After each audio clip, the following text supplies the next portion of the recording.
Welcome back to the channel. Today, Dorcas and I are taking you into our kitchen to show you a family favorite. We've started with the essentials: fresh chicken pieces, thoroughly washed, and infused with freshly ground ginger and garlic. The secret is in this first stage.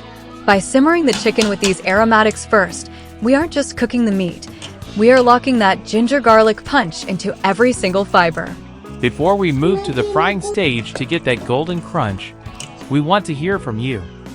How do you season your base? Let us know in the comments.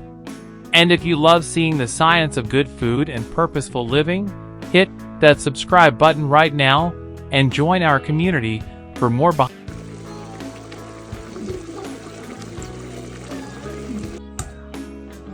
Now that the chicken is tender and fragrant, we're adding our rich tomato sauce.